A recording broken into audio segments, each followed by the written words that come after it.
It's crazy. It's like you'll see the sales and you're like, wait, I think something just happened. And then you're like, Shark Tank, especially on Amazon, because I feel like everyone goes straight to Amazon. It's just easier when you see a Shark Tank episode. So that's awesome. If you watch Shark Tank, then you're going to love this interview with Natalie Holloway. Natalie Holloway is the CEO and founder of Bala Bangles. And in this interview, I get 20 minutes. I get to sit down with her. We talk about everything from growing your business from 0 to 1 million, and then also what happened after Shark Tank and how that helped her grow to 12 million and beyond, and the challenges that she faced with that and the challenges that she's even facing today. So I hope you enjoy this interview. Let me know if you guys have any comments or questions for Natalie down in the comments down below. All right, let's jump in.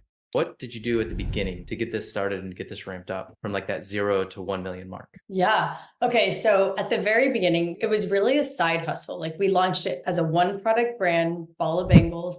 And my husband and I were working in advertising and we said, let's start a side hustle. We kind of wanted just like, a side passion, a little bit of extra money, like that sort of thing.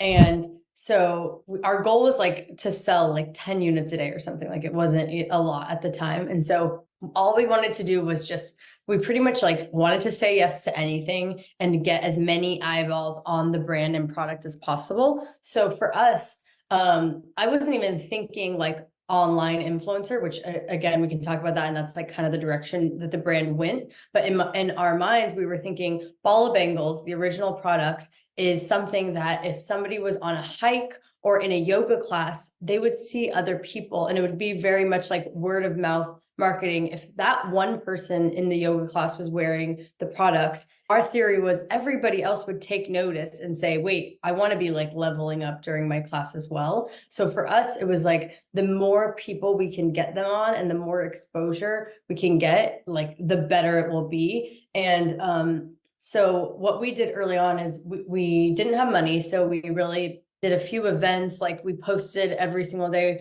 It was just like pre-TikTok. So it was like every day on Instagram we posted and we would tag other brands, other models, like just really trying to get eyeballs. We gifted a lot. So we would DM like probably like micro influencers, maybe some bigger ones, and send them product and hope they loved it. So that was a big part of the strategy. We also would just like cold outreach to editors. So I would like get a Shape magazine and email every name in there. And then I would say wholesale was a very big part of our strategy too, because our theory was if we could get into Free People or Goop, they would then, since we didn't have money, like they would paid media. They would send email blasts on our behalf. So all of a sudden it allowed the brand to level up while us selling into wholesale. And then of course, while we may be selling a few units on e-com, they may be buying 100 units. So at that point, wholesale was like definitely and part of the strategy, especially because at the time, like D2C was all the rage. But for us, without a ton of money, it was like, well, let's go wholesale.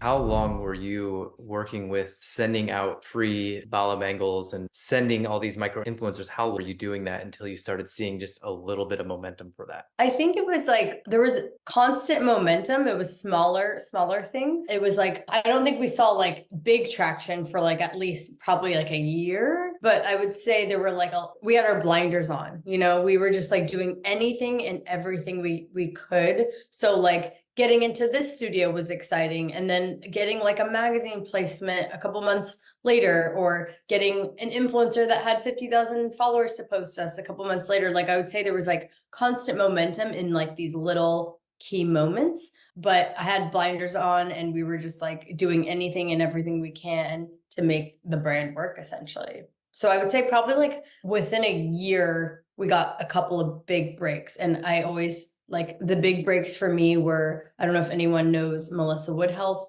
Now she's in the space, but at the time she probably had 100,000 followers and she posted about our product. It really like sales kind of took off after that. So that happened. We got a placement probably like 7, 8 months in Shape magazine, which to me was like a huge one. And then we got into Free People, which still is one of our best wholesale relationships. I would say those were like the big breaks within the first year. And then from there, like there were many more. So let me try to summarize this up. You came out with a beautiful quality product that was a joy to use, and it was easy to use because it looked good. You then marketed it towards yourself because you're a yoga instructor. So you wanted to get it into the hands of yoga instructors and other people, other yogis in the class to then use, because then everybody will want to use it as well. And then you put your head down and said, we're just going to send this out to as many people as possible until we get our break. And you worked for an entire year of just sending out product, quality, high quality product that was differentiated from the market to as many micro influencers and influencers as you could. And you didn't expect anything in return from them. You just wanted them to enjoy the product so much that they'd post about it. Does that sound about right? Exactly. And I would say it's not just, it was like, we didn't have even a ton of resources in terms of like sending like hundreds out a month. We probably sent out maybe like 20 or 30 a month. And then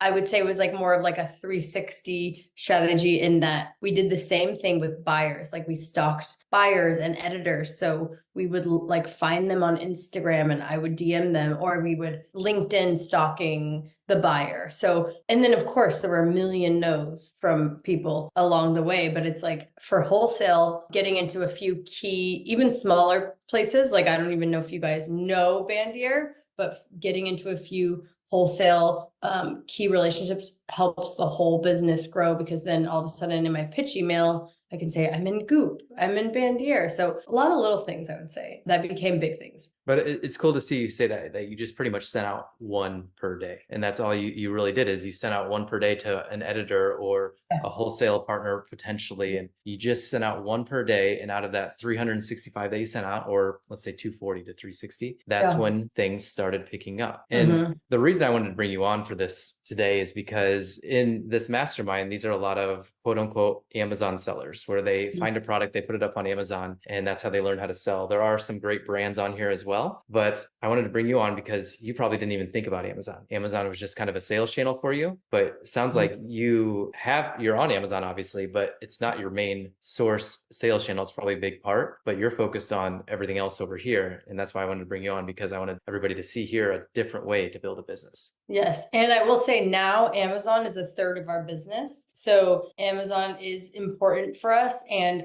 I don't think we launched on Amazon until probably a year or two in, but we definitely, Amazon is a third of our business. So Amazon is also important. I feel like I need more tips on that later.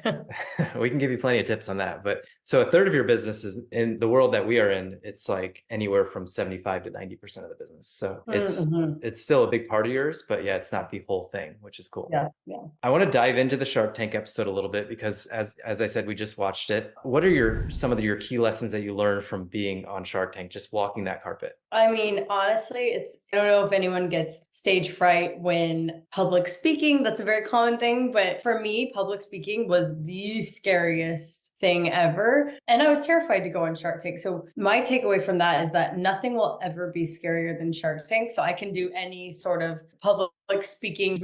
I mean, I still get a little nervous, but in my head, I tell myself like, it'll never be as scary as Shark Tank. So I think it helped me just have the confidence to pitch and know that like practicing is where it's at, because we just practiced like as much as humanly possible to go up there in front of Mark Cuban and be able to say our cheesy spiel, you know? Your spiel was cheesy, but it was awesome.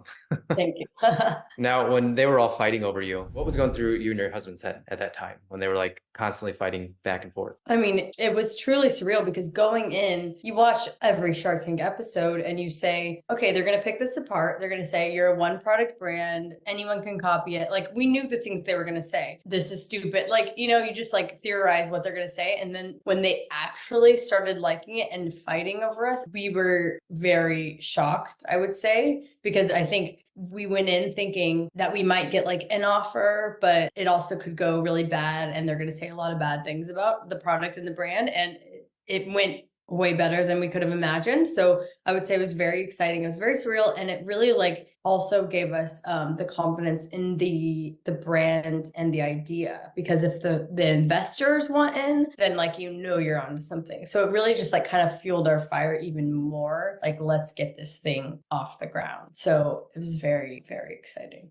And we wanted Mark and Maria, so we walked away with the right sharks. But I will say, you're up there, and Lori's like really wanted in, and we liked Lori, so it's a little like tough to pick, because you're like, which one will be the best for the brand? I think you picked the best ones. Yeah, definitely. And I'm like, I'm For very your happy. brand especially, yeah. Yeah. And what have Maria and Mark brought to the table for your business? So a lot of good high level strategic advice, I would say.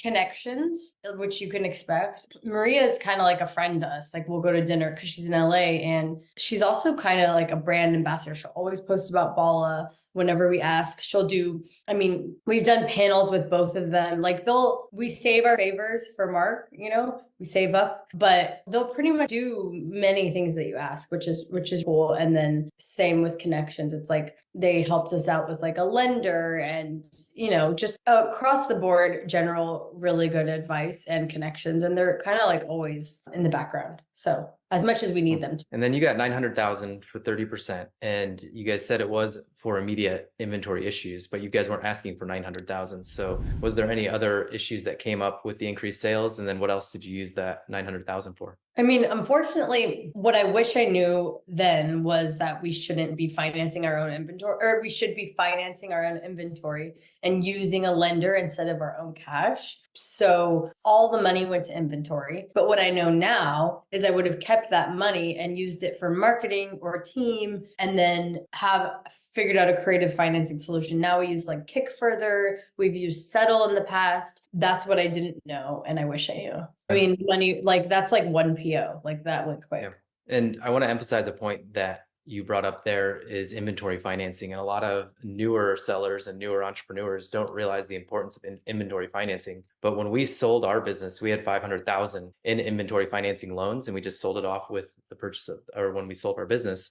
Mm-hmm. But having your inventory financed and not letting your cash sit on a shelf, just like Natalie said, she could have used that 900,000 for marketing, which is what we did, is we used all that money. Instead of buying inventory, we used it for marketing. And I've told the story before that our tacos, our total advertising was 42% at one time. And it was because we were in massive customer acquisition mode. We were paying $70 to $100 CAC, customer acquisition cost, because we knew our lifetime value was $350. And so we spent every single dollar we could and broke even pretty much every single month, because we had those inventory financing loans in place, because then we could use all the cash for marketing. And we did that on purpose. It helped us shoot to 500,000 a month in about 6 months from around 300,000 a month. So it was really effective, but you have to have inventory financing in place, and it's super important. Definitely. I wish I would have known that like years prior, but I always would rather have the cash in the bank and then spend that on inventory. Yeah. So what has been the biggest learning lessons going from 2 million to 20 plus million?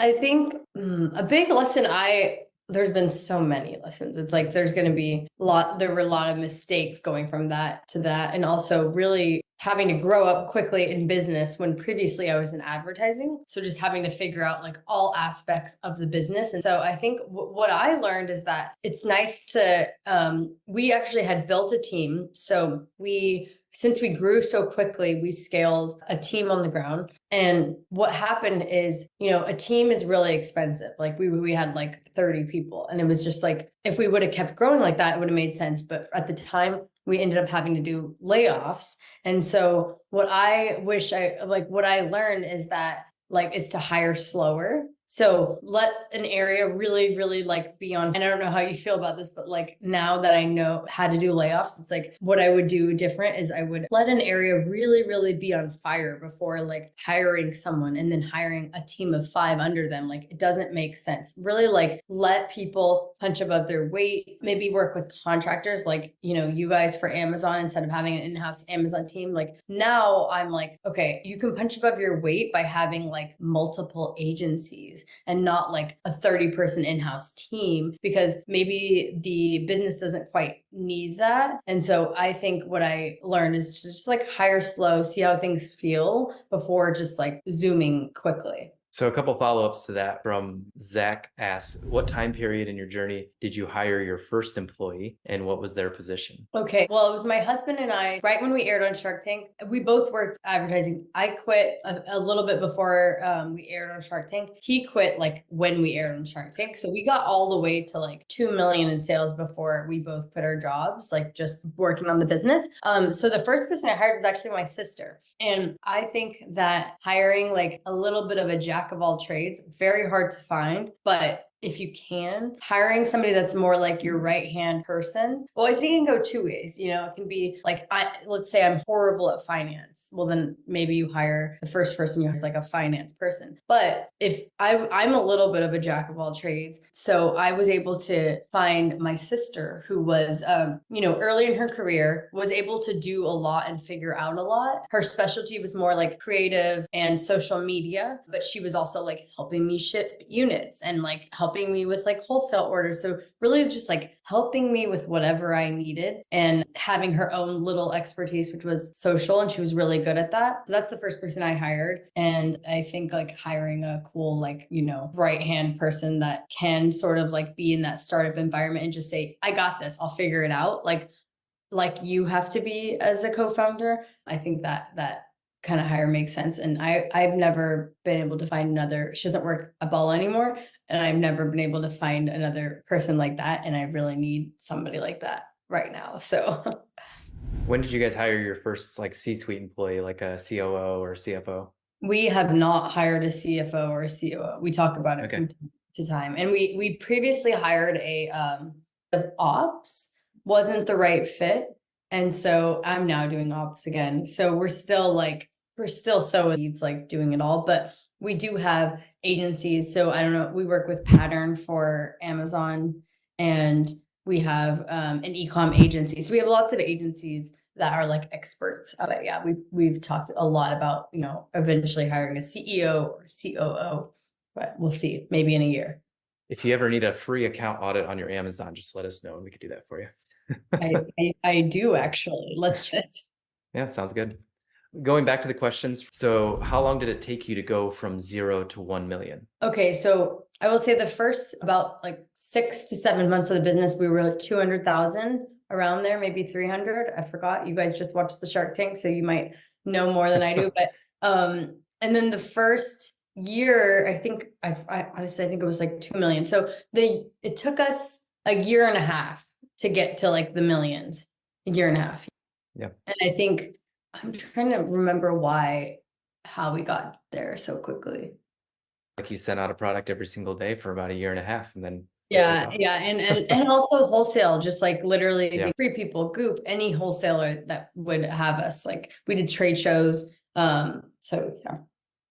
Yeah, the beginning of your journey sounds a lot like ours. We did 86,000 the first year, and then we did 1.2 million the second year, and then 2.6 million the third year. And that's when my wife and I we're both optometrists, we're eye doctors. Oh, And that's when we quit our job, is when we did 2.6. yes. And we did not take off to 20 million, but we got up to about 6 million before we sold. And so And what is the company? I mean, what is the it's product? called I Love. And so it's dry eye products. And so I like EYE, the eyeball. And it was a dry eye brand that we built a community around. Oh my gosh, I'm gonna check it out. That's awesome. Very simple. Our spray called Hydrate is our bestseller. And it's a hybrid spray. When did you sell it? 2021. Oh wow. Okay, congrats. Yeah, thanks. You'll have a pretty good exit too, and whenever you guys are ready to sell. So going back to that 0 to 1 million, how long did it take you guys to become profitable during that beginning stage? So what's funny is we were crazy profitable at the beginning, the first few years, because we didn't have a team. We didn't spend any money on paid and COVID happened. So after Shark Tank, 2 weeks later, the world shut down and everybody was working out. So, I mean, we didn't even have a customer acquisition cost because we weren't spending on paid. It was literally just all profit. Then what happened is we ended up hiring a team and like listening to just the wrong sort of advice and spending a lot. And then so in our later years, we were not profitable, but now we're back to profitability. So we had this journey where we were like a couple years super profitable because it was like bootstrappy. And then we lost, a couple million in 1 year. And then now we're back to profitability. So we had a backwards road. Yeah. Going into the wholesaling thing, do you run into any pricing issues? Do you guys pay attention to this, I guess, with Amazon? So what we see a lot in our space is we'll onboard a brand to sell for them on Amazon and help them sell. And they'll be selling wholesale as well. And those wholesalers will jump on the listing. Are you doing anything to prevent people from selling on Amazon on your listing, or do you just not care? Yeah, it's a huge issue for us. So we actually do care, and we have a team within Pattern working on it. And it's still getting onboarded, so it's not like live yet, but we have an issue all the time. We also have a huge it's not counterfeit because they're not using our logo, but infringing on our patent. So that's a huge issue on Amazon. If you type in Bala Bangles, like there's like 30 fake ones, or not, like they have a different logo, but they're fake Bala Bangles. And so we have that as a huge issue. So I would say all of that is a big problem, but we don't have like the team to focus on it right now. But when we do see someone who's undercutting us on price, we have to go get that fixed because it does impact our sales drastically. I think that's where there's like attorneys in the space that would just stay up on top of that for you. And pretty much anytime somebody like your whole first page is knockoffs, and you could literally just have that attorney just watch this for you and have them on retainer. They'd probably do it for like, I don't know an attorney specifically, but you could probably do it for like $1,000 to $2,000 a month, which would be well worth it. Because if you got all these knockoffs off all the time, Yeah. think about how much your sales would just go nuts. I mean, yeah, I would love to, if you have anyone, I would love to pick your brain on that. I have about 3 attorney friends that I don't know if they'll do that specifically like under retainer, but I'm sure they would for the right price. And I don't think it would be as expensive as you think. Oh, that's awesome. Yeah, we do. We have this one company that actually does lawsuits against people using our patent. And I think we've sued like 1,000 people. So Wow. we have that going, but it's clearly not fully working because there's a ton. So we need a chat. Yeah. Okay, cool. We appreciate you being on, and All you're good right. to Well, go. thank you guys so much. It was nice to meet you. All right. Thanks, Natalie. Bye. Hey, I wanted to thank you for watching this video, and I picked out another